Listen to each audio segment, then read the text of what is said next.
यह वायरस बहुत भयानक था। संक्रमित व्यक्ति बाहर निकलते ही बिना किसी चेतावनी के दम घुटने से मर जाता था। हीरो जेसन अपनी पत्नी से झगड़ा करके इन दिनों अपनी कंपनी में ही रह रहा था, जिसकी वजह से वह पहले हमले से बच गया। लेकिन जब वह अपनी पत्नी से माफी मांगने घर जाना चाहता था तो उसे पता चला कि वह भी संक्रमित हो गया था। वायरस के फैलने की गति सोच से भी तेज, सामाजिक व्यवस्था पल भर में ढह गई। सरकार कुछ कर पाती उससे पहले ही। जो लोग बच गए थे वे प्रबलित कंक्रीट में फंस गए थे। सुरक्षा तो थी पर भोजन और जल संसाधनों की कमी होने लगी। जेसन की कंपनी में कई बचे हुए लोग जमा हुए थे। 3 महीने की खुदाई के बाद उन्होंने आखिर मेट्रो सुरंग की दीवार तोड़ दी, जिसका मतलब था कि अब हर कोई इस शहर में कहीं भी जा सकता था। जेसन को तुरंत अपनी पत्नी की याद आई और सुरंग में न कोई संदर्भ वस्तु थी, न मार्ग चिन्ह। मोबाइल सिग्नल टावर भी बंद हो चुके थे। घर जाने के लिए सैटेलाइट नेविगेशन जरूरी था। जेसन को बहुत देर बाद नेविगेशन वाली कार मिली, लेकिन कोई पहले पहुंच गया था। उसने पता लगाया कि नेविगेशन कंपनी के मैनेजर हैंक के पास है। जेसन हिम्मत कर हैंक के ऑफिस गया और पत्नी से मिलने घर जाने के लिए नेविगेशन मांगा, जिसके लिए उसने खास तौर पर उसने हाल ही में इकट्ठा किया सामान इनाम में पेश किया। पर टॉर्च के अलावा हैंक को कुछ और नहीं चाहिए था। लगातार मनाने से भी बात न बनी तो जेसन ने अपनी अंतिम चाल चली। अगर तुम नहीं मानोगे तो मैं नेविगेशन की बात सबको बता दूंगा। हैंक की आंखों से आग निकलने लगी, लेकिन वह जेसन के साथ जाने को तैयार हो गया। सब कुछ तैयार होते ही दोनों ने एक अनजान भूमिगत यात्रा शुरू की। अब तक मेट्रो सुरंग एक मानव आश्रय बन गई थी, जहाँ सामग्री की भारी कमी थी। एक चूहा पकड़ना भी लोगों को बहुत देर तक खुश कर देता था। दोनों गंभीर भाव से एक मेट्रो स्टेशन पहुंचे। वहाँ ज्यादा लोग बसे हुए थे, जो एक अस्थायी बाजार जैसा लग रहा था।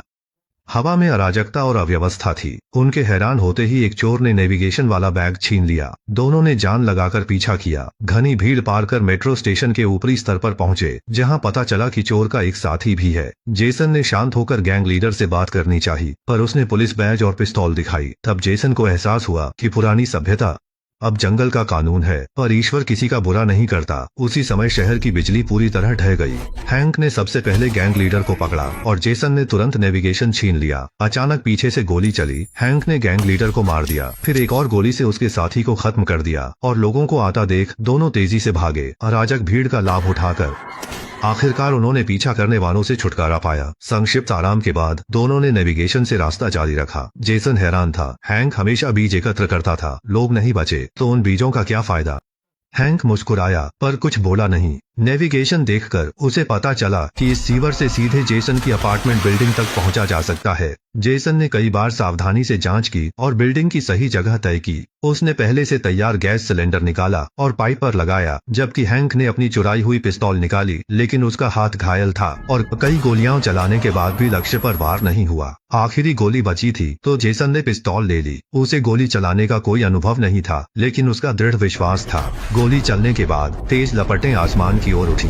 जब धुआं छंटा तो उम्मीद के मुताबिक गड्ढा दिखाई दिया। दोनों एक के बाद एक सीवर से बाहर निकले और देखा कि इमारत में अभी भी बहुत बचे हुए लोग थे। जेसन को थोड़ी राहत मिली, पर घर पहुंचते ही दरवाजे का ताला टूटा मिला और पीप होल से एक अजनबी की आंखें देखीं। जेसन सदमे में था। दरवाजा पीटने लगा। अंततः हैंक की मदद से वे जबरदस्ती अंदर घुसे। अंदर का आदमी भी बहुत बेचैन था और तभी उसी पल एक माँ और बेटी बेडरूम से निकली। लड़की ने बताया कि उनका परिवार शरण लेने यहाँ आया था और घर खाली देखकर वे यहीं रुक गए। जेसन ने उन्हें डांटा नहीं, बल्कि पत्नी का पता पूछा। उन्होंने सिर हिलाया तो वह आह भरकर बेडरूम में चला गया, जहां उसे मेज पर एक चिकित्सा रिपोर्ट मिली। उसकी पत्नी गर्भवती थी और जेसन को यह पता नहीं था। इसने उसे वायरस के प्रकोप के शुरुआती दौर की याद आई, जब टीबी संक्रमण की स्थिति बता रहा था। जेसन और उसकी पत्नी बच्चे पर बहस कर रहे थे। जेसन ने कहा, बच्चा पैदा करना सरासर बेवकूफी है, जिससे पत्नी पूरी तरह से गुस्सा हो गई और दोनों में जोरदार बहस हुई। जेसन को लगा पत्नी बेवजह हंगामा कर रही है, तो वह रूट हेल्थ कंपनी में ओवरटाइम करने चला गया, जो दुनिया के अंत तक चला। इस दौरान उसने फोन भी किया अपनी पत्नी को, पर फोन उसकी सहेली उठाती। फिर मोबाइल सिग्नल चला गया और वे अलग हो गए। जेसन रिपोर्ट लेकर पूरी दोपहर बैठा रहा, सोच रहा होगा पत्नी कितनी दुखी थी। पछतावा और अपराध बोध मन में उमड़ पड़ा। तभी हैंक आकर बोला, पीने का पानी मिल गया है। आम दिनों में सामान्य लगने वाला बारिश का पानी प्रलय में जीवन का स्रोत है। 2 बड़ी बोतलें भरकर जेसन ने किराएदार को अलविदा कहा। पत्नी के वहां न होने से उसने उसके काम की जगह देखने का फैसला किया, लेकिन हैंक ने आपत्ति जताई। उनका समझौता सिर्फ जेसन को घर छोड़ने का था। अब जब मिशन पूरा हो गया, उसे अपने काम के लिए जेसन की टॉर्च चाहिए थी। जेसन तैयार न था। पत्नी और अजन्मे बच्चे की अनिश्चित नियति उसे वादा निभाने न देती। टॉर्च टूटने पर वे शांत हुए। हैंक ने बताया कि उसके पिता को 3 महीने पहले स्ट्रोक हुआ था और वह शहर के अस्पताल में थे। उसने उनकी देखभाल के लिए ही कंपनी छोड़ी थी। यह सुनकर जेसन चुप हो गया और उसने पहले हैंक के साथ जाने का फैसला किया। हैंक के साथ अस्पताल जाने, फिर अपनी पत्नी को खोजने का फैसला किया, और उससे पहले उन्हें रोशनी का इंतजाम करना था। दोनों अंधेरे में चर्च पहुंचे, जहां उन्हें कुछ लाइटर मिले। जैसे ही उन्होंने अलाव जलाया, उनके पीछे से एक जंगली जानवर दहाड़ा। दोनों ने नुकीली लकड़ी की छड़ियां उठाई और देखने गए, तभी छाया से एक भूरा भालू निकला। दोनों डरकर भागे। घबराकर हैंक गिर गया। भालू का शिकार होने वाला था। दरवाजे पर पहुंचा जेसन रुककर कुछ पल सोचा, फिर हिम्मत कर दौड़ा। भूरे भालू को छड़ी से घायल किया। हैंक संकट से निकल मशाल उठा, मिलकर सामना करने सोचा, पर जेसन ने उसे फेंकने को कहा। विशाल भालू के झपटने से पहले उसने जमीन के सहारे छड़ी खड़ी की। भूरे भालू को मारने के बाद दोनों ने एक शानदार दावत का आनंद लिया। इस जीवन मृत्यु के अनुभव ने उनके बीच की दूरियां मिटा दी। हैंक ने जेसन को बताया कि यह आपदा शायद इंसानों के लिए नहीं, बल्कि आधुनिक सभ्यता के लिए है, क्योंकि वायरस फैलने पर उसने रेडियो पर सुना था कि कुछ जनजातियां और खानाबदोश लोग वायरस से प्रतिरक्षित थे। पेट भर खाना पीना खाकर आगे बढ़े। सामने टॉर्च की रोशनी दिखी। दोनों तनावग्रस्त हो गए। अंत में कुछ लोग वायरस से भी ज्यादा खतरनाक होते हैं। खैर, वे केवल आम शरणार्थी थे।